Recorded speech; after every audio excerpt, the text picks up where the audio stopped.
welcome Dan Sullivan. Thank you, Paul. Always a pleasure. It is always a pleasure. I'm glad that you're on the show again because last time you were here, we were talking about 10x is easier than 2x, which was a great deep dive into what has become like the standard book for entrepreneurs. And everyone's talking about it, Mhm. which is great for anyone in strategic coaching for yourself. But I wanted to get to a bit more of a deep dive about you Mhm. and how you've got to become like arguably one of the world's top entrepreneurial coaches. Mhm. And so I start looking into your mindset and the advice that we can give to people listening Mhm. to get a lot out of this conversation. So how did it all start? How did you get from there to where you are now? Well, my mother, after a number of years that I was away from home, and precisely it was Italy. She never had gone to Europe and she was 73. So this was 1983. And I, um, I said, I just figured if she's not going to go, I mean, if she doesn't go quickly, she probably won't make it. So, Italy was a big destination in her mind. So we went to Venice, to Florence, to Rome, and um, had a really, really great 4 or 5 days on Capri, the island of Capri, south of Naples. Nice. And and so uh, this is 1983. I'd left home in 62, and and I'm a fifth child, so uh, I'm fifth of seven. And my parents were so worn out from the first four that I just got a free rein to do anything I wanted. I mean, there were some rules. You had to follow certain rules, but as long as you stayed inside the boundaries, it was good. And she says, "Can you tell me exactly what you do?" And I told her, and she said, you were doing this when you were 8 years old. And the thing I was doing was asking people questions about their experience. Mm. And just because of the circumstances of my birth, being a late child, and also we were in farm country. So I grew up on a produce farm in Ohio. And there were literally no other children my age. I never met someone my age to talk to until I was in first grade of school. But lots of adults. So somehow I got on the track that these adults knew a lot. And I had a killer question when I was 8 years old. And I would meet someone, say they were 40, 50 years old. And I would say, when you were my age, what was going on in the world? And they would talk and they would talk. And then I'd ask them questions about what they said. Well, what was that like? For example, there was a woman who lived next door. She was 78 when I was 8, Mrs. Wetzel. And I was born in 44, and she was born in 74, 1874. And I say, how could you run a farm without electricity, without tractors, without, and she would talk and talk. And what came to me was everybody lives a full life, regardless of where they're born, what century they're born, what location. And I would say, but she had never been out of her house in her whole life. She was born in her house. She spent every night of her life, every day of her life in her house. And when she died, the funeral was in the parlor of her house. Okay. And I just found this really fascinating.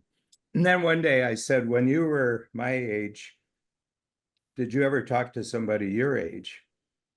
And she said, well, I didn't talk to him, but somebody who had been born in 1798. And I just found this interesting, that you could time travel with questions. And but the thing that prompted my mother to say that I was doing this is Mrs. Wetzel would phone her every time I went over. They had a dairy farm, so I was the courier that picked up the milk in a big jug and brought it back. And she said, "Well, Danny was over again, and he asked me the most interesting questions, and he gets me thinking about things that I'd never thought about before. And I always feel better afterwards. And so, you know, but she was just one of a dozen of people that I would do this to. But I've always been fascinated with other people's experiences and how they think about their experiences. So that was 8 years old, and it took me till I was 30 to figure out what the business model was. What do you think?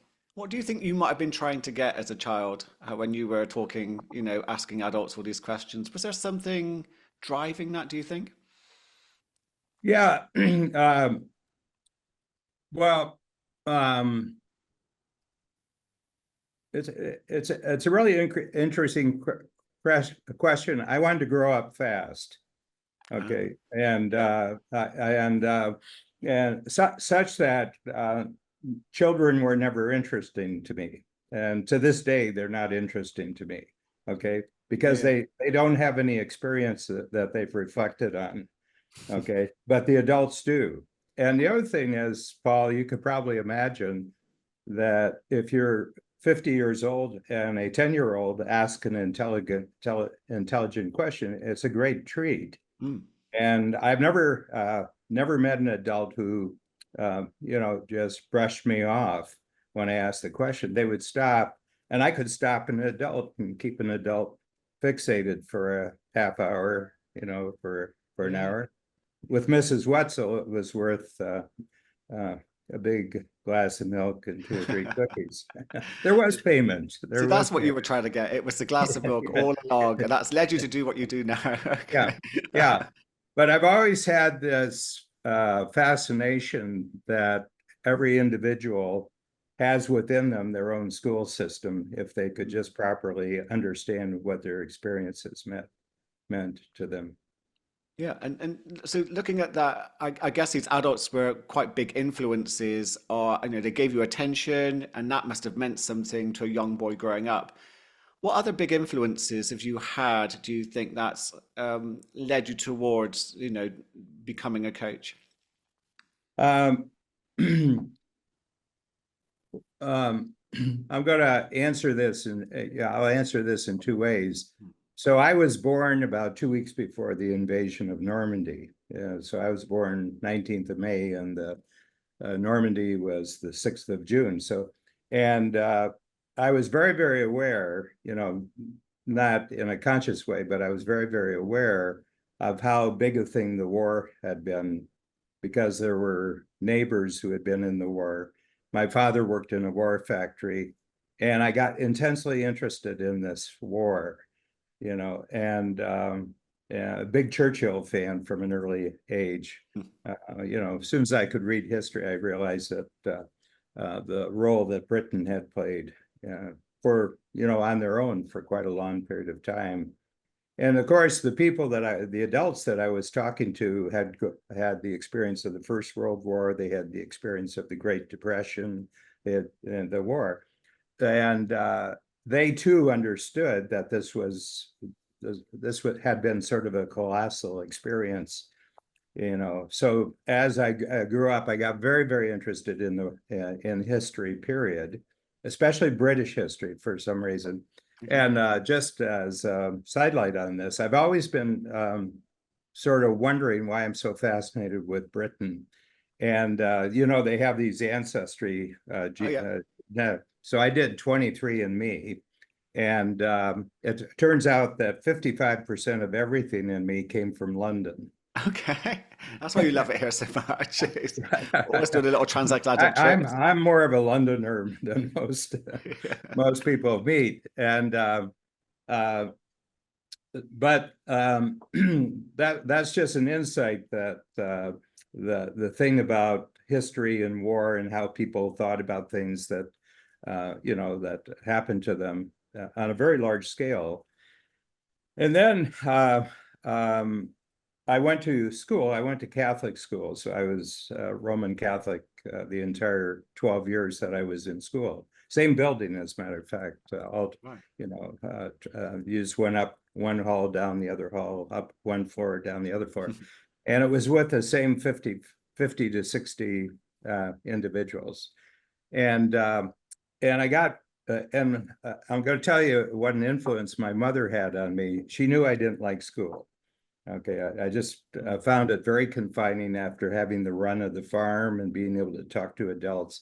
I was and then to be put in a room and being put in a desk, in a seat, and then having to follow hour after hour somebody else's schedule. I just It took me a long time to uh, accommodate myself to that, and I about a week she could tell I was straining from the experience. And she said, I'm going to tell you why you're going to school. You're going to learn how to read. And when you can read, you can go anywhere you want with your brain.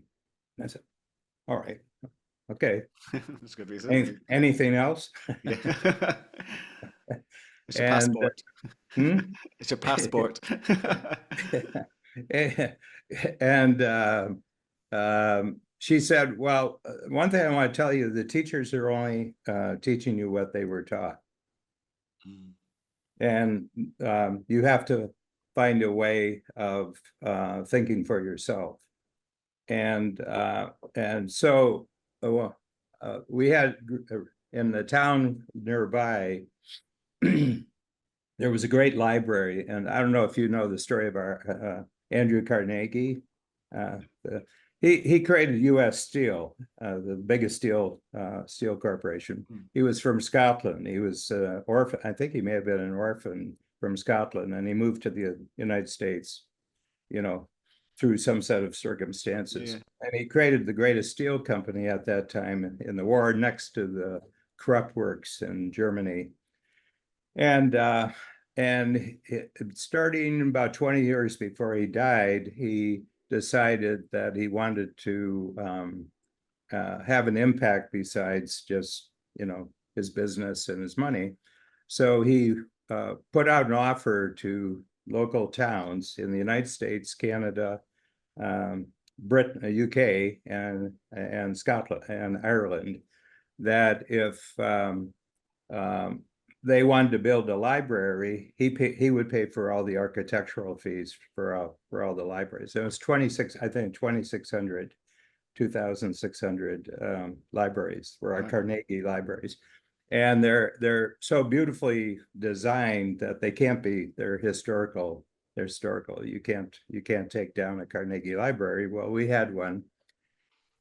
And they had a set of the Britannica, the Encyclopedia Britannica, the big, Yeah, yeah.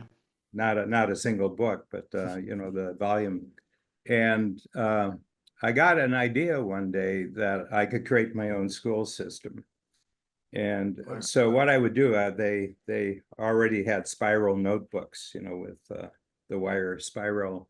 And I'd go in and I'd close my eyes and I'd go to the Britannica and I would pull one off and then I'd turn around, put it on the table. I'd open it up and I'd go like this. And whatever my finger landed on, that's what I studied for the day. And I'd make notes in my spiral notebook. This started at 10, right through to 18. Wow.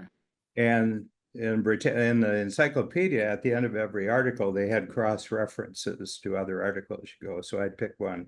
So I would spend 3 or 4 hours, maybe 5 or 6 cross references and articles, and you'd read things and then you'd be interested in the thing that you read. And that really did my brain a lot of good. It really suited me. And but the other thing is, I realized that when I was back in the Catholic school, that I knew a lot more than the teachers did, and I love that gave me a tremendous. So Yeah. I had the education from the adults, which was much more, and then I had my Encyclopedia Britannica school system, and Wow. and just really suited me. Now, I'm going to lead up to the big one. Is I got to give you some time for Drum questions roll. here. So, Yeah. it's you've had these big influences. What I'm interested in is you've been quite open at your meetings around ADHD and Mhm. medication, etc. And what I was listening to just then was, I wonder, what you were going through with that impacting your, the way that you were in school, made to sit down and things. And yet, obviously it was a real big help for you to be able to go and to choose what you wanted to study, to what was interesting to you, even if it was popping your foot, finger down in the Britannica. Uh, where are you now with the ADHD side of things? Is that still something that impacts you still quite a lot, or is it something that you're doing Yeah. something different with? Yeah. Well, for about the last 20 years, both Bab Smith, who's my lifetime partner, my wife, and partner in strategic coach, we've really zeroed in on any kind of medical, services, medical treatments, and that can keep you energetic, keep you, and and it was only then when I was 66, I'm 80, just recently I was 80. And when I was 66, I went to a clinic that specializes in all the different kinds of ADD. It's called the Amen Clinic. They're across the United States. Yeah. And I was interested in it because I'd read a lot about it. But the other thing was, I was very conscious that the hundreds of entrepreneurs we now had in the strategic coach program, it was noticeably that they were highly distractible, individuals. That they had the biggest challenge to them being successful was just an inability in certain situations to focus on what they should be focusing on, and it bothers them a lot. It bothers them a Yeah, lot. yeah.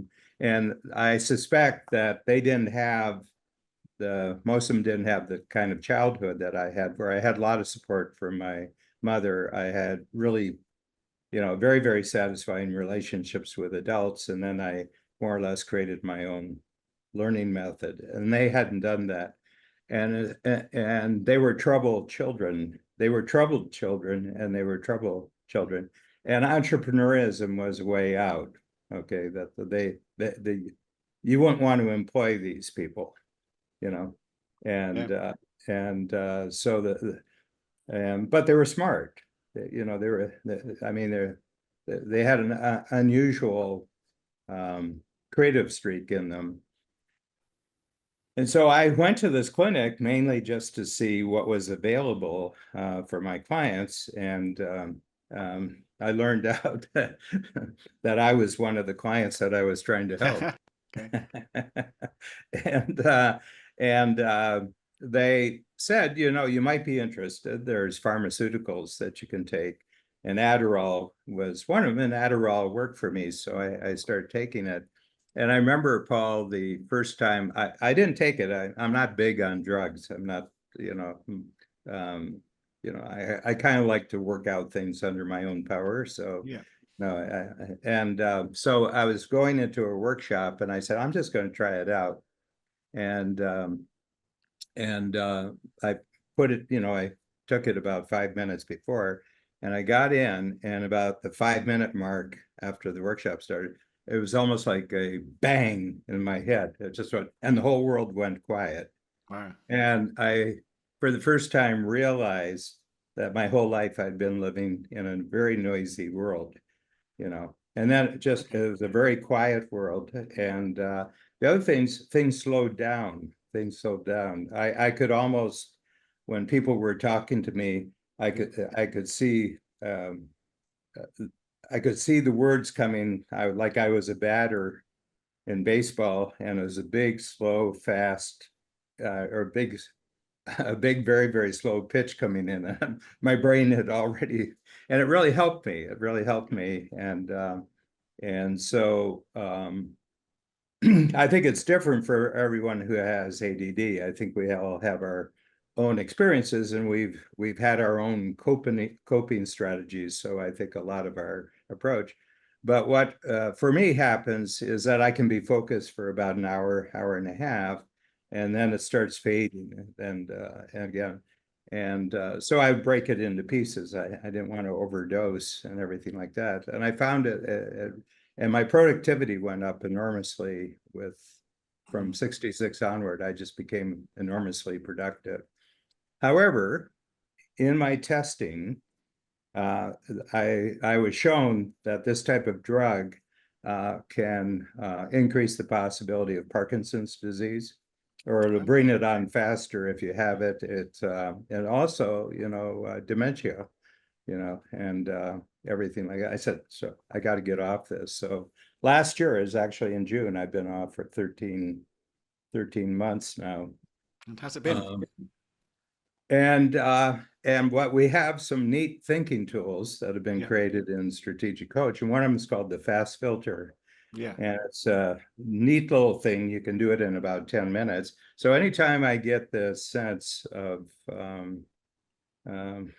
things are going wonky on me, I just write down what's the project you're working on, what's the best result you're looking for, what's the worst result if you don't get focused on it, and then what are 5 success criteria for the next 2 hours.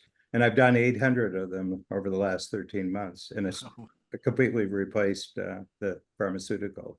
I use the fast filter a lot, Dan. There's no doubt about that. I am, Well, you're not ADD. You're not ADD, Paul. No, I not, but I like a bit of focus. I want to get the right questions to help me just go, okay, Yeah. that's the result I want. What's the worst result? What's the best result? And again, it just helps clarify things a little. And that's what I'm interested in is, you obviously, even with ADD or ADHD, you've had this, struggle with focus, but yet you went on to create a coaching company, based on your childhood. You obviously had this ability to really ask the interesting questions of people, which you got great feedback from. So what challenges did you face creating this coaching company, which became Strategic Coach? Yeah, well, so I mentioned just before that I really zeroed in that at age 30. So this was August of 74. And, I had done what lots of people do in their 20s. Actually, we had no money. My family had no money for education beyond high school. And so, I mean, there's one brother is dead, but I have a sister 87, 89. There's a brother 87, a brother 86. And then I have 2 brothers, 72 and 70, number 6 and 7. And none of them entrepreneurs, by the way. I'm the only entrepreneur. And the thing was, so through some connections with my school principal and that, I got a job at the FBI in Washington. So I worked I was a file clerk. Okay. File clerk. Agent Dan Sullivan then. Hard to perhaps for some people to imagine Dan as a file clerk. And then, but I want to tell you the greatest educational experience, because it happened right in that time. When I was 10, I'd read a magazine in the United States called Sports Illustrated. And it was pretty encyclopedic in the different types of activities. But there was an article on Outward Bound, which had Prince Philip, actually, and his schoolmaster from Germany. Prince Philip background was German and Greek, I think, when he married the Queen. Yeah. The princess, as she then was. And it was just a description of this course, and it was for, I think, 16 to 18 years old in Great Britain. And it was to really put you through, real physical challenges. Either you were sailing, or you were mountain climbing and hiking. And I just tore out the article and I said, someday I'm going to go to that. So after working at the FBI for about a year and a half, I said, I'm just going to save up the money and I'm going to go off and do it. I got into contact with the school. And so the first thing I did is I went to London. So I arrived on Guy Fawkes Day, actually, in 1974. What a day to And arrive, eh? yeah, so Noisy. early November, and I spent, and London was really still beaten up from the war.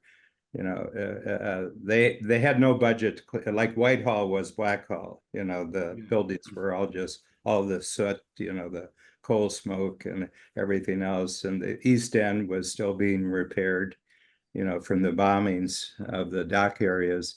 And I stayed up near Russell Square at a bed and breakfast, and I just walked. It's the great walking city It of is. the world. London's just wonderfully um, entertaining, and I just loved London. And then I went out to Stratford, and Stratford was doing the history plays in order. It's the first time they'd ever done Shakespeare's history plays, and I went. You could get standing room in any of the plays for 14 shillings. And Okay. and then at the end of the first act, there were always empty seats, and the ushers Yeah. would come up and just say, "Take a seat. That you can have a seat." So it was cool. And then I went to Outward Bound, which was in Scotland, east of Inverness, so um, little town. If you look it up on the map, called Burghead. And this was both a sea and mountain school. And I went there, and it was 26 days. And this is the first school they had for 20 and above, 20 years old and above um, young men. It was all Yeah. men. And I was the only person who wasn't UK. Well, there was one person from Malta, but they were still a territory. And but on the train ride, I went to Glasgow, and then I went to Inverness, and then a little third train right to Burghead. And I started writing, and I said, I now realize I'm in a situation to create an educational program, an educational school that's simply based on your experience. Mm. Okay. And that basically will get you to identify your experiences, uh, think about your experiences, compare your experiences, and lessons will come out that are much more important than anything you would learn in somebody else's school. And I got real serious about that, and really worked on it. But I worked on myself first. So I Okay. started journaling, and I just found over time that these were much more interesting lessons, not the type of lessons or the Yeah. types of experiences that you would ever get in school. And that's really where strategic coach came from. And that started in 74. So we're 50 years that I've been doing this. So when you were journaling, I mean, you're asking, when you were younger, you're asking very interesting questions to adults. What were the interesting questions you were asking to yourself when you were journaling? What are your favorites? I was the adult that I was asking interesting Yeah, questions. yeah. So one thing I did, I always talk to myself in the second person personal. Okay. So it's you, Yeah, yeah, So it's not me, it's not I, it's you. yeah. Uh, uh, and then it began to be very directive, not just asking myself, but you do this. It's kind of like we were talking about manifesting, Hmm. that you just had the powerful recent experience where you say, this, you now will only work with this type of person. Yeah, yeah. Okay. So I'm giving little directions to my brain. Wow. See, my sense is your brain will the brain doesn't focus itself. Yeah, it's true. Your subconscious mind is always listening. It needs your directions. It sounds like you Yeah. were really giving it some really great directions. Yeah. What was it that you wanted? What was it that you were really focusing on? Did you have a big plan, or was it, what was Freedom. driving you back then? Yeah. Sorry? Freedom from employment. Freedom from employment. I think a lot of people would be like, yes, I must write that down now. No. You get yourself freedom from employment, please. Yeah, and I've always, Paul, and I suspect if we would go in this direction, Hmm. I would suspect from a very early age you knew you were different. Yeah. Yeah, I was treated differently. I knew I was different. Everything about my path it was going to be different to everyone I knew, which it has Yeah, been, which it has yeah. been. Yeah, and I had that sense, and it didn't bother me. It didn't. It really didn't bother me at all. I mean, I have a great friend, Joe Polish, who's got a program of his own called Genius uh, uh, uh, Network, and Joe is quite open about his childhood. So this is all written Yeah, in yeah. books and everything else. And he had a childhood that I would not wish on my worst enemies. Mm. You know, and he use that negativity to transform it. Okay. Yeah, I But can relate to that. I was given a lot of freedom as a child with a sense of support from my parents. I know people have issues oftentimes late in life with who their parents were. I had no issues with my parents. And I think one reason is both my parents were fifth children in their families. Ah, okay. So it's three fifth children, Yeah, and yeah. we, it was kind of, let's not bother each other. So, Sort of a triple play, yeah, sort yeah, of yeah. a triple play. You don't bother me, I don't bother you. Let's just agree to some rules. And I realized that that was a very unique source of experience. That if I could make it conscious for myself, I mean, you're not conscious really of Yeah, most of the experience that are happening to you, but questions make you conscious. yeah, they Yeah, and do. that's the thing. Answers don't make you conscious. Answers can put you to sleep, Mm. but questions, and especially if you're asking yourself the question, um, even, I mean, it's really interesting that if you ask yourself a question, it surprises you, you Yeah, know, that and insight. uh, and I just love this feeling. And when I was 30, I said, I think I can make a living. I think I can make a living just doing this. Mm. And because I had the experience with adults already from an early age, it was very easy getting adults' attention on this. So I started off with entrepreneurs right off the bat. And and but I didn't really have a business sense. I didn't really understand cash flow. I didn't really understand that while you're doing the activity that you've been paid for, you also got to be doing new marketing and new selling. So Mm. it took me a while to get a handle on that. And but that's the story, and I'm Yeah, yeah. sticking to it. So I like that story. And do you think that's where the four freedoms come from? Yeah, Is this sort of, I get a sense that it was freedom that was driving you. Your mother gave you almost like the passport. If you read, that you have the freedom to travel around the world. Asking questions. Knowledge provides freedom. So it's always this drive there. And then you've got the four freedoms. yeah. Could you explain a little bit about that? Because I Yeah, well, think I I was love in a that. I love that. workshop yesterday, and I Yeah. said, I think of all the tools in strategic coach. I mean, there's some tactical tools like the fast filter that we spoke Yeah. about before, but the four freedoms is an amazing contextual tool Definitely. that anytime you're doing something new, uh, by definition, you don't have the capability to do the new thing. Okay.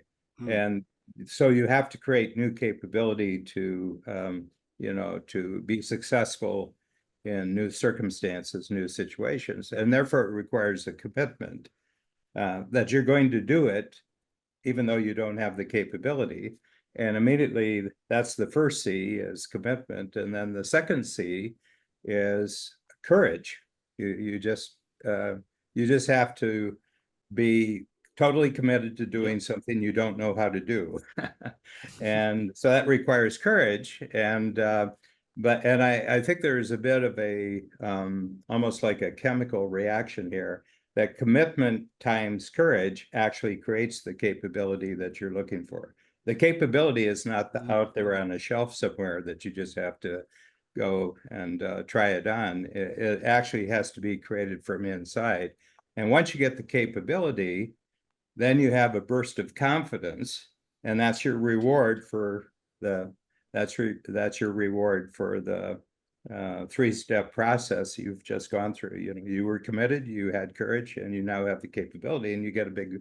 And then with higher confidence, you can make a new commitment. Yeah, yeah, lather, wash, yeah. rinse. I remember those days one day.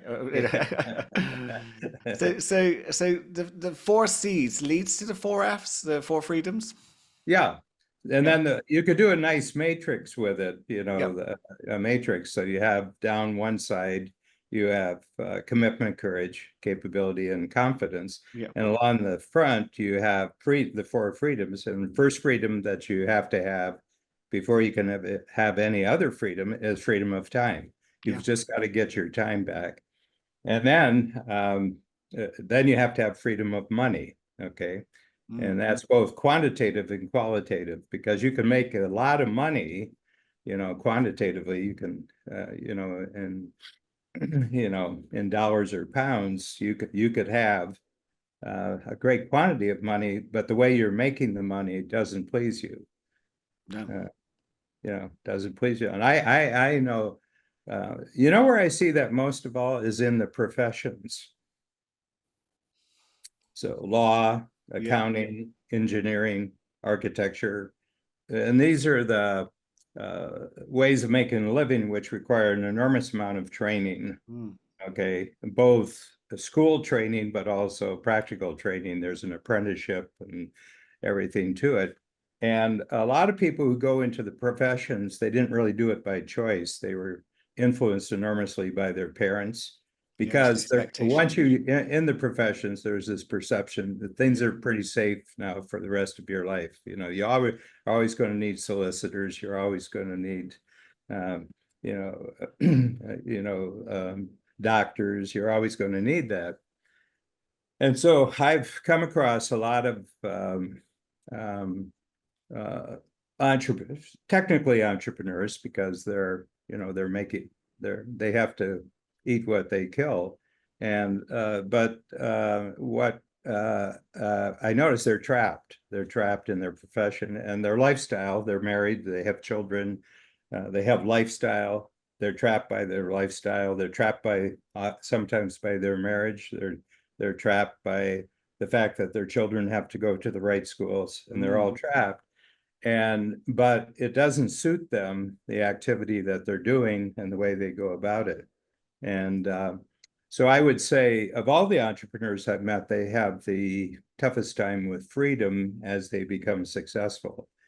And then but then the next freedom after that, and these compound. If you have more freedom Yeah. of time, you have more freedom of money, and then you have freedom of relationship. And freedom of relationship is you like the people that are around you, the people you work with, the people you work for, the social life and everything else. And then but I think the fourth one is the result of the first three multiplying each other, and that's Oh, freedom of definitely. purpose. Yeah. Freedom of purpose. And that is that you have a sense that your whole life is a single, there's a single structure there, there's a single movement forward, and everything gives you a sense of freedom. I think it's ultimately that's what we're all unconsciously aiming for, isn't it? And Yeah. you've kind of put it into a structure for people to go, that's what I can do logically about this. Because most people, when I ask most people, what do you really want? The answer very quickly, without even thinking about it, is, I don't know. I don't know. What would you advise because you've coached, I don't know how many people you've It's fun. coached. It's funny because I've lived more of my life in Canada than I have the United States. And what you just said, their immediate answer is, I don't know. And I've been in Canada since 1971. Mm. And I'll say to them, exactly what is a Canadian? And the answer comes back, well, we're not Americans. I know. That much I'm clear about, but what exactly is there? So do you think the answer, I always get people to look at what they don't want, so who they're not, to get an idea of what they do. Is there anything that you do with people who haven't got, they just haven't got that mental process yet to start focusing on what they really want? Yeah, I think the lack of clarity on this comes from your surroundings. And what it means is that if you were to do something new, because it requires new, I mean, to become who you are, there's a change that has to take place. I like the word transformation. You have to Yeah. transform into a different you. And the thing that I find, and I'm becoming more and more convinced of this, is who are the relationships that you have in your life that mean the most to you emotionally? Mm. Okay.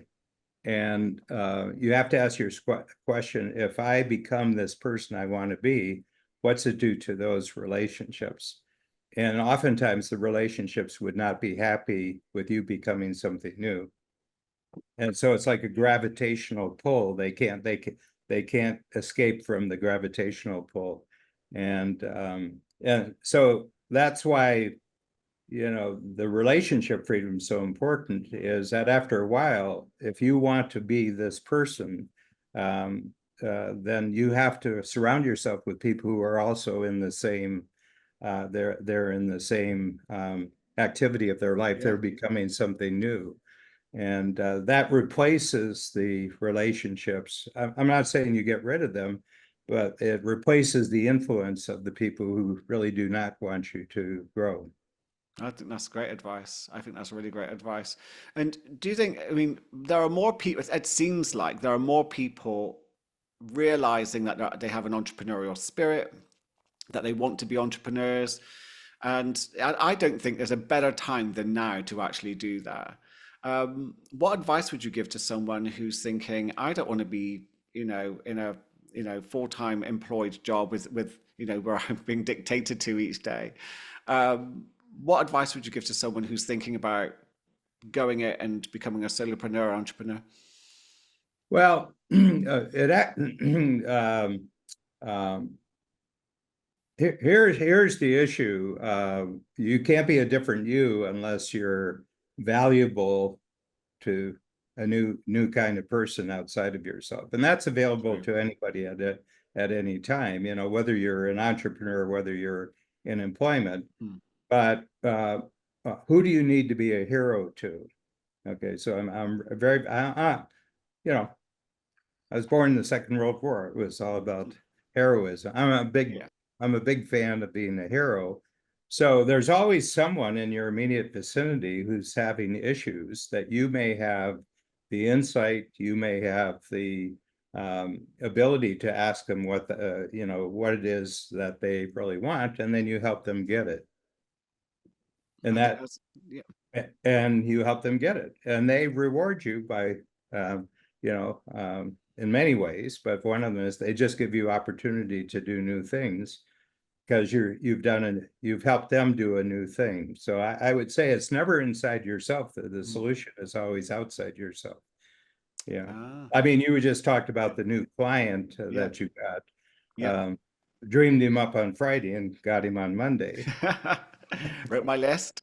So talk about, so anyone listening, I was talking to Dan just before we started recording about we're doing a positive focus, which is something that in strategic coach we do because it's a great way to start a conversation and a meeting. And we're talking about positive focuses. I created a list last week of exactly what I wanted in a new client because that would excite me. It would challenge me for this year. And they arrived a few days later. So that's what we're referring to. Yeah, but it's Well, I'll tell you a powerful. story from my own life, which matches yours. Yeah. So I got married in um, actually the year before I started being an entrepreneur, and and it was a very dramatic relationship. And I used to think that drama in a relationship indicated that this was really a deep love, and I began to realize, I had reached my quota for drama, and then it ended. So it's 5 years, and in Canada, this is 19. So we're talking 1973 to 1978. And so in 78, we separated. And in Canada in those days, there had to be a 3-year separation period before the divorce was Mm. final. Okay. And, traditional rules and, it's especially better for women that marriages don't break up because historically men have been the breadwinners that paid for the household. Yeah. But she was independent. There was no problem with that. And we didn't have children. And so there's the separation. And 3 years later, I get the final divorce papers. And I remember getting the divorce papers and going to a cafe. And I was just, having, I don't know, scones with cream cheese, potted cream or Sounds very whatever. English. Yeah, and coffee. Yeah. And I said, I am going to get married again, but I'm not going to get divorced again. And therefore, the relationship with my next marriage has to have these qualities. And the first one was, it was not a relationship you had to work at. It was a relationship that just worked. Oh, It nice. came in. And I had 5 or 6 others, that Yeah. it was very mutually supportive. We supported each other's growth, like that. And I had a whole list of them. And I wrote them down. It's very important to write things down because the brain takes serious. It's very, very interesting. Just a note on that, because in Strategic Coach, we do a lot of writing. And Very cool. I talked to a neurologist. I had a doctor in the program who was a neurologist. He said there's an unusual pathway between your thumb on your dominant hand and your brain. And he says, Oh, if you wow. think of human history, what's distinguished humans from all other species is we've got this amazing thumb. And it says, but especially on your writing hand, that when you write, your brain takes this seriously. Okay, Wow. Okay. your brain I takes like this that. very seriously. So I wrote it down. I would look at the list, and a year from the date when I wrote this list, I was at a weekend conference, business conference, and I arrived late. There was only one seat left. And I went in, I sat down, there's this very tall redhead next to me. And she said, what are you looking at? I said, I'm looking at you. And she said, and and and so we're in our 42nd year of and. I love that. I love that. And it is I'm going to agree with you. No, but it wasn't the person, it Yeah. was the relationship Yeah. somehow. And I didn't tell her about it, the list, for about 5 years.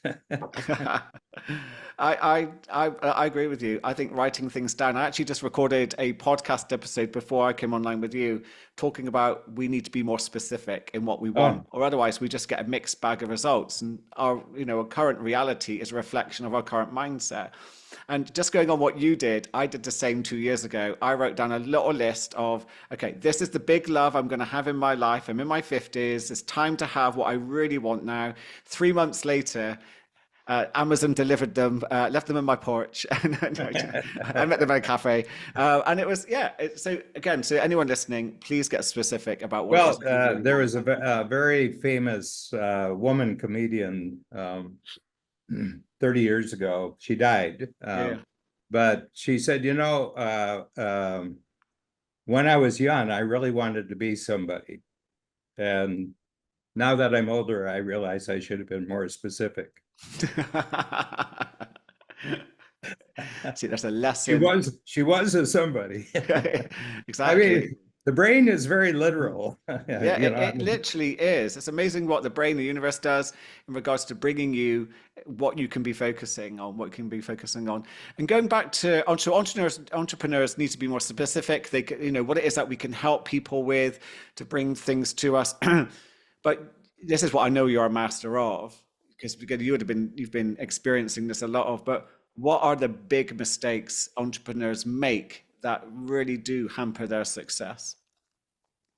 well, I'm going to tell you 2 decisions Mm, that every entrepreneur has to make, and then all the troubles that entrepreneurs have come yeah. from not making these 2 decisions. And the first decision is I'm going to take 100% responsibility for my financial security for the Mm, rest of my life. Okay, yeah. that's very few people, well, almost nobody does it. And even among entrepreneurs, very few people, are that clear cut that this is, I have to take 100% responsibility. So I can't blame it on anybody Yeah. if I'm not being properly paid, if I'm not being paid well enough, that's not on anyone else. That's strictly your. And the second one is I will never expect any opportunity until I first create value for someone else. I love that. And if Yeah. you put those two together, it's not doing those two decisions that causes almost all the problems. They're depending on, well, the market's good and I'm protected by the market, or I'm in an Yeah. industry that's growing, the industry will protect me, or I've got these clients and they love me and they'll always be writing big checks. You're not taking responsibility for your financial security because they're doing things for their reasons, not your. One of the things you have to learn when you're born on this planet, this world was not designed for you. This world did not have you in mind when it created itself. No. No, I love that. I love that. And again, it comes back to, and I wanted to ask you if you've ever experienced this. Something that a lot of entrepreneurs mention to me is imposter syndrome. Hmm. And, like this anxious, it's almost like a victim mindset, scarcity mindset that could creep in, which can really be debilitating for someone. Is this something this is something that you've ever experienced, No. or you've never experienced that? But is it something that people bring to Oh your yeah. door quite a lot? Yeah. Yeah. Yeah. Yeah. Yeah. I mean, if you were in a workshop and there were 50 people in the workshop and Mm, you asked them that question, as successful as you are, do you sometimes say, I'm not really who people think I am? yeah. I'm not really. And I say to them, well, actually, other people aren't thinking about you at all. So That's very true. so That's what's the problem here? I said this is self-inflicted that you're doing. yeah. Nobody else is doing this to you. It's purely self-infliction. But the big thing is, and I talked about this yesterday, and it's a great subject. I said. Um, um, I said, you have to realize that who you are now, and I'm talking to people, Mm. who've been entrepreneurs for 20 or 30 years. Okay. I said, you cannot not do what you're doing right now. And that's a very good point. I mean, uh, there's just millions of habits Yeah. that are pointing you in a particular direction. So it's not like if you're not watching yourself all the time that you're going to go off track. You can't do anything else right now, and just accept that. And now, how do you maximize the value of who you are right now? I said you're asking the wrong questions of yourself. I think the big problem, and I'll ask you this question, Mm. Paul, given where you came from and who you knew when you were little, family life, and friends you may have had then, um, uh, how many of them today would understand where you've gone with your life? To be honest, I don't know because it's one of those things of. I remember my father always saying to me when I was younger, "Oh, your mouth is going to get you into trouble, you know." And I was thinking, it'll probably earn me some money, which it does. I don't know. I think I was always on a. I don't know. That's a good question. On reflection, I can think of one person who always had faith in me, which is my grandmother. Wherever I did, just like you have got this, you can do it. Even when I had braces, knitted metal braces, she said, these look like diamonds. You ever seen these people with diamonds embedded in their teeth? She always had like a positive slant on something to make me feel good. So I think my grandmother may have understood, but I don't think people would have guessed where I'd ever end up. To be honest, I didn't guess. Yeah, I knew I was going on a different trajectory. I would never have guessed. yeah. I just went home for a family reunion, and we don't see each other a lot, and so there's 5 living siblings, Yeah. and I gave the ages before, and not once in the last 40 years has one of them even asked me one question about what I do for a living. Oh, Just wow. just sheer non-interest. Okay. Yeah. But when I went home, this was the end of May, they all wanted to know when I was going to retire from what I was doing that they didn't know anything about. That, how did that feel? Well, I've pulled off a trick here. So about 20 years ago, I approached them and I said, you know, do you have any grandchildren that it would be useful if they had more money for their education? So I financed 14 of the Uh, grandchildren, half their tuition going through, you know, American, it's all yeah. US, American universities. So I've got 14 of them now who really, really know Uncle Dan. And And do they know what you do? they read my books, Okay. they listen to the Yeah, yeah, podcast. yeah. And so when I get to a gathering like that, they all crowd around me and they're telling me what they're doing and everything else. So I just skipped a couple of generations in terms of you know, having close family connections. And, you know, and Yeah. none of them are, I mean, as far as I can tell, none of them are entrepreneurs. You Yeah, know, yeah, yeah. they're all educated, they're all interesting. They, you know, they're bright, they're cheery, Mm. and everything else. So, um, you know, you've I think all of us, and I see it especially in entrepreneurs, that you create the family that suits you as you go Mm. along. That's true. It's very true. It's very true. I surrounded myself with some very interesting people. And talk about, you know, your family. My parents still don't know what I do. They've got absolutely. My father rang me up to apologize for our childhood, and I actually said thank you for my childhood because it's got me to where I am today. So it kind of made me. Which he said, I still don't know what you do, but I'm very proud of you because no one can be doing what you're doing. He was not sure what it was. Yeah. Yeah, but the other thing is that to be fair, other people have their lives to lead too. Yeah. You know, and uh, I was doing a podcast, I don't know, about 3 months ago, and somebody said, you know, how do you treat yourself, Dan? They said, you know, I mean, what's your relationship with Mm. like yourself? And I says, well, I do see to a certain extent, there's a part of me that's a conscious part, but the other part um, wanders a lot. The other one wanders a lot. Mm. And so I came to understanding of myself. I said, you know, well, I'm the only human being I have actually direct influence on. Okay. And I True. said, so far I found that it's a full-time job. And I said, but I'm kind of good with this self that I'm living in the sense that I only require it to do 3 important things a day, and the rest of the time it can do anything it wants. Wow. And Okay.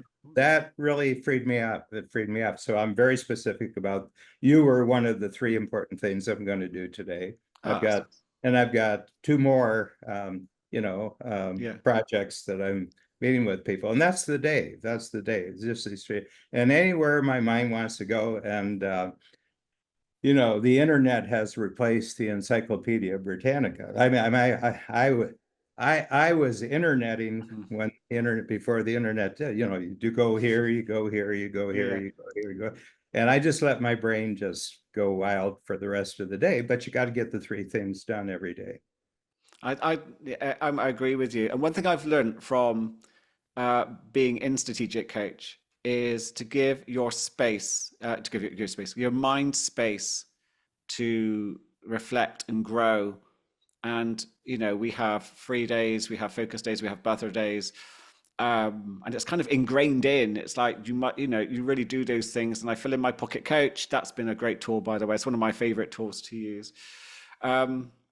And it gives me an idea of what it is that's important for the next quarter, etc. But that space to think is something that most people I don't give themselves, Mhm. and that is one of the one big pieces of advice I give most of my clients is let's give some space, some space for your mind to think about things. Yeah. Yeah. Well, it's part of the freedom. I mean, Yeah, because freedom is it's got an external dimension to it. I mean, you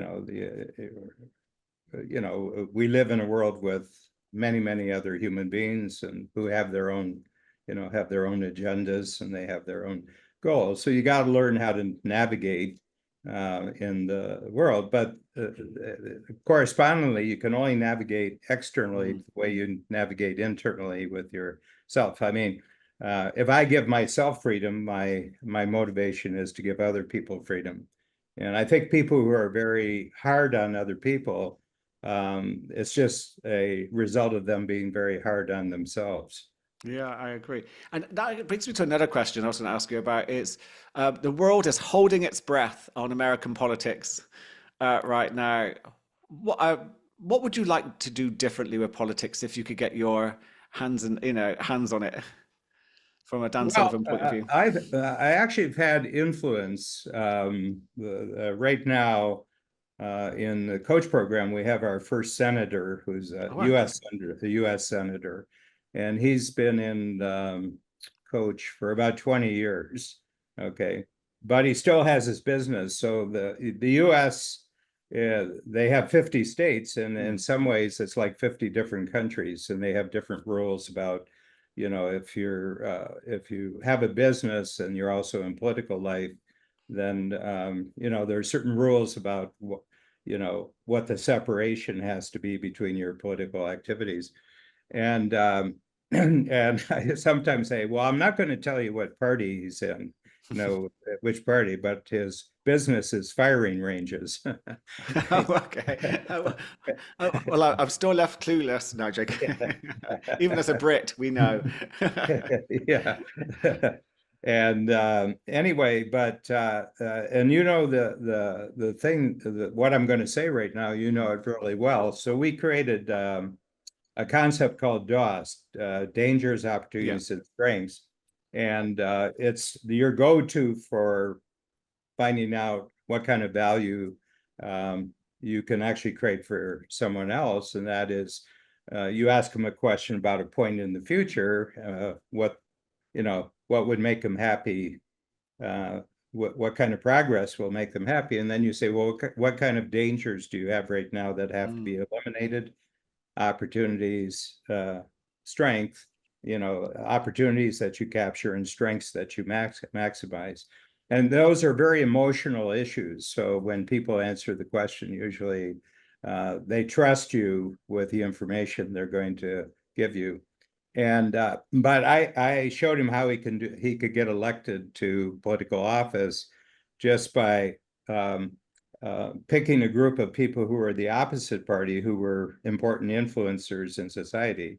Yeah. So they say, as far as, if I was in the UK, I would say, if we were having this discussion in 3 years from now, what has to happen in Great Britain for you to feel happy with progress that the country's making?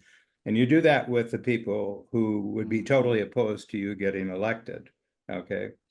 But it's not about party policy. It's not about partisan issues. It's just about they're in the country. They have a notion where the country like to go, and you ask them. And then you do the same thing with the people who would be supporting you.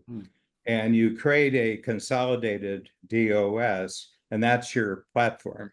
Okay. And he got elected 3 times to the lower house, the House of Yeah. the House of Representatives. And he won by 60% in the first election, 75% in the second, and he was unopposed in the third. So he thought he Wow. would Okay. jump up. And he just was elected 2 years ago to the Senate. Yeah. Yeah.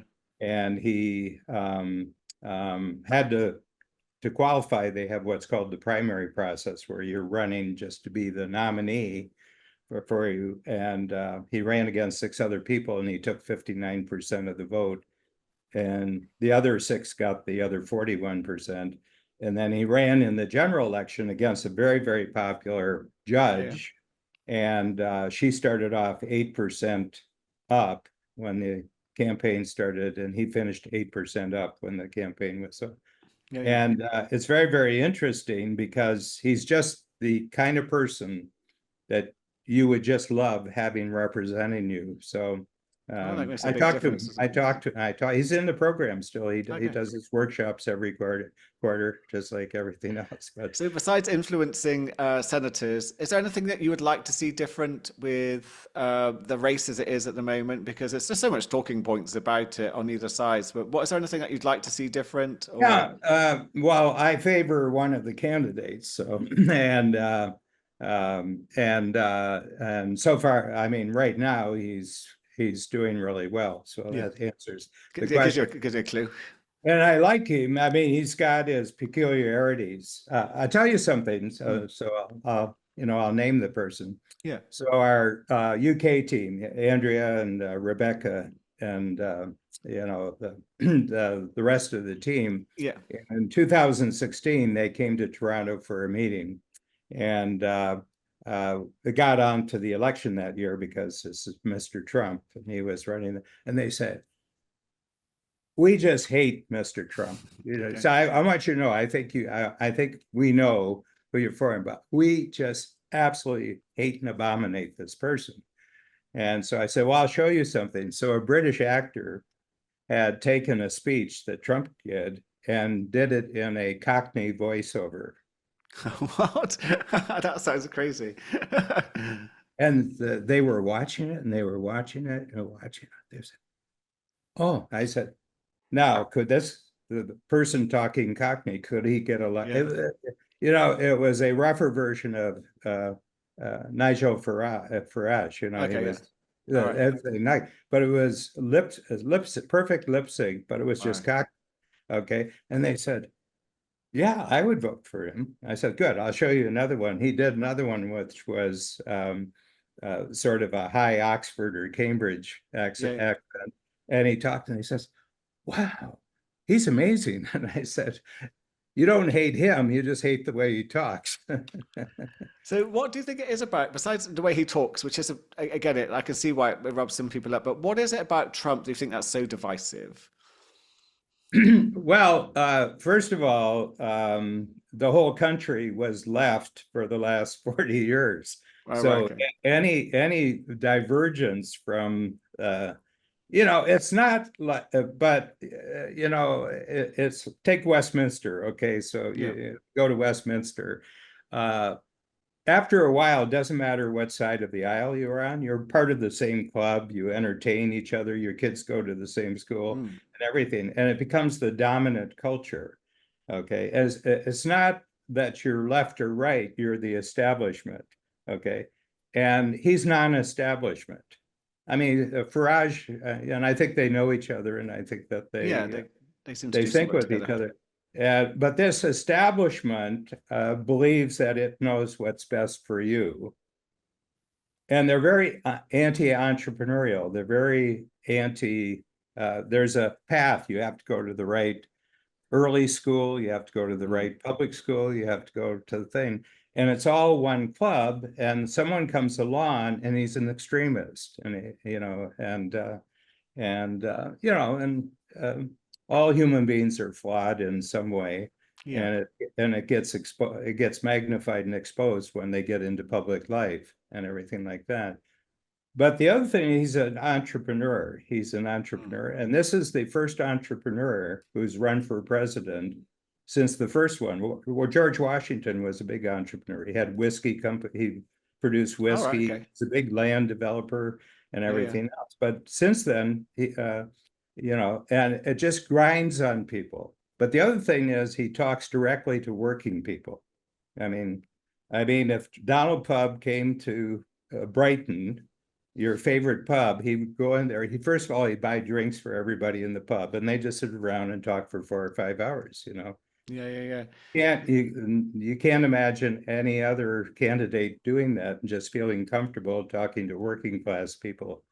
Yeah, yeah, yeah. So anyway, I mean that's my take on it, Yeah, it's and an interesting time, isn't it? It's an interesting time. We'll see what happens in November. In yeah, well, November. you've just been through your own interesting experience. Yeah, so I guess I don't know. France just went through an interesting Yeah, I experience. think Well, there's a huge change. I think politics needs to change overall. This left yeah, versus right thing feels quite dated. And I think people want something a bit different. We just again, it gets quite extreme. Yeah. I'm gonna ask But you. but here's the thing Oh, of my final say about yeah, politics. If it turns out just the opposite of the way I would like it to go, yeah, the next day I have a good day as an entrepreneur. yeah. I think that's. I think that's. I think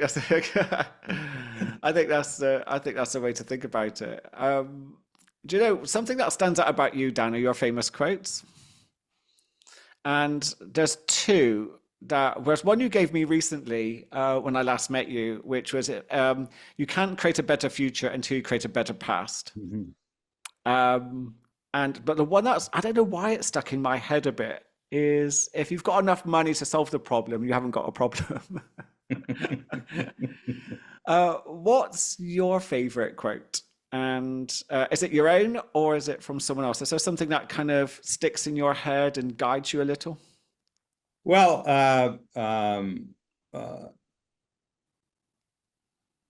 first of all, they're seasonal. Okay, yeah, The quotes are, but I think that the one that I'm working on most, in other words, the context that the quote talks about is the first one that you mentioned. mm, And I just came out with a brand new book. It's the next quarterly book, which is called Everything is Created Backward. Okay. I like it. Yeah, And I give it as an example that, I'm around a lot of high tech people, and uh, they have an image in their mind that they're taking things that have never existed before and they're creating new things. But if you actually look at the greatest breakthroughs, and I'll use technology as the focus here, actually, most breakthrough technologies are a combination of two or three things that already existed, but mm, in a new form. yeah, The steam engine was that. Part of the reason why the steam engine came about was the fine machine work with metals that had to be done for really accurate firearms. Okay, and okay, that way that I mean, James Cook, who's really the 1776 James Cook, Scott, he came up with the first steam engine where you got 25% more energy out of the engine than you were putting in, and that's the beginning of the Industrial Revolution. Is that yeah, yeah, you're getting something, but if you look at the steam engine and all the inventions that were necessary before the steam engine, you see it was just a constant putting together things from the past in a new form.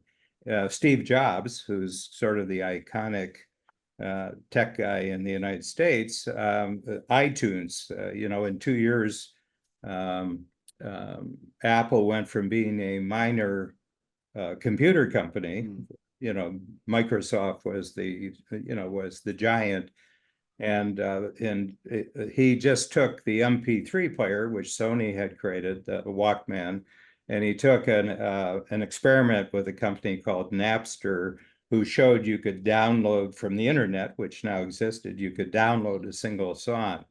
The only problem is they were stealing. There was no, yeah. I remember it. Yeah, and theft is never a good business model after a while. And then he had a great platform. Apple's always had a great operating platform. And he just said, put this together and this together. And in 2 years, they became the number one music distributor in the world. So what I realize is that there's valuable things in the past that you can put together. And the best place to start with your own life, where I put being able to talk to adults, and yeah, I gave you two or three of them. Well, that all goes into strategic coach now, my way I educate myself and everything like that. But the other thing is the past is real. You just have to use the past in a different way. So more and more as I get older, I'm mining the gold that's sitting in my past to create new things in strategic coach. yeah. And then I teach Works. everybody how to do this, and this is Yeah, the it's so real key. simple as well.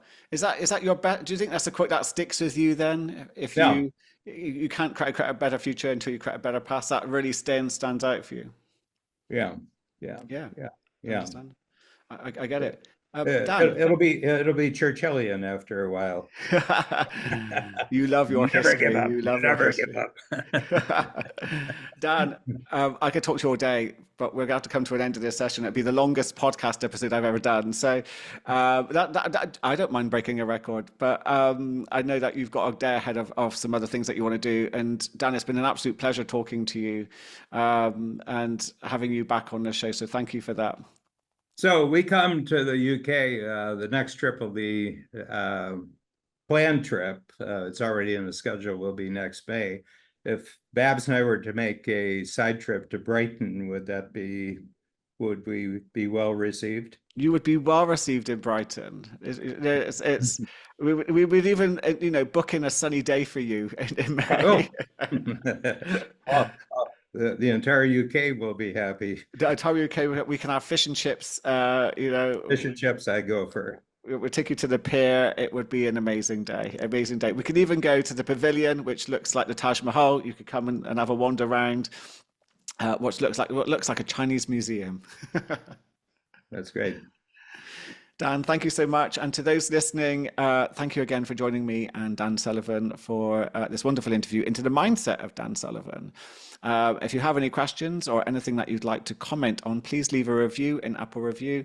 And I just want to say thank you so much for joining me and have a wonderful, peaceful and present day.